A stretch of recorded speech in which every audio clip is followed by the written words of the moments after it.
सब्ज वसी और लामुतनाही जंगल के बीचों बीच एक बहादुर लड़का रहता था जिसका नाम माउगली था। उसकी परवरिश भेड़िया ने की थी। उसे समझदार चीता बागीरा ने सिखाया था और हंसमुख रीछ भालू उससे बेहद मोहब्बत करता था। हर दिन उसके लिए एक नया एडवेंचर होता, कभी दरख्तों पर चढ़ना, कभी तितलियों का पीछा करना और कभी जंगल के तरीके सीखना। एक सुबह मौगली ने नदी के किनारे एक पत्थर के नीचे एक पुरानी सी पत्ती देखी जो तय की हुई थी। उस पर अजीब लकीरें और तस्वीरें बनी थीं। वो किसी नक्शे जैसा लग रहा था।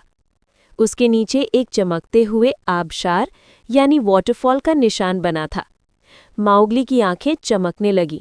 वो बोला, शायद ये वही छिपी हुई आबशार है जिसके बारे में जंगल के जानवर बात करते हैं। तजस्सुस और हौसले से भरपूर माउगली ने नक्शे का पीछा करने का फैसला किया। वो गहरे दरिया पार करता गया, बेलों से झूलता गया और धुंध भरी गारों से गुजरता गया। बालू खुशी से गुनगुनाता साथ चलता और बागीरा खामोश मगर चौकस उसके पीछे। तवील सफ़र के बाद वो एक ऐसी जगह पहुंचे जहां सूरज की रोशनी दरख्तों से सुनहरी किरणों की तरह छन रही थी।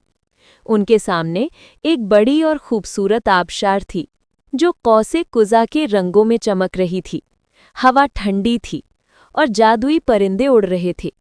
मगर अचानक एक जोरदार दहाड़ सुनाई दी।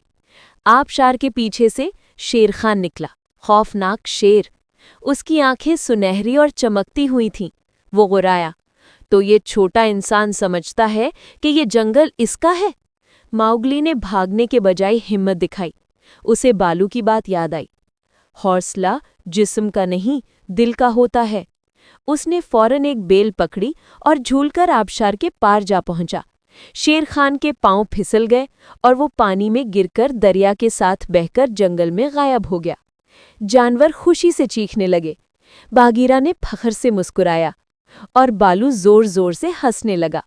माउगली ने ना सिर्फ छिपी हुई आबशार ढूंढ ली थी, बल्कि ये भी साबित कर दिया कि एक छोटा सा इंसान भी मोहब्बत और हौसले से जंगल की हिफाजत कर सकता है।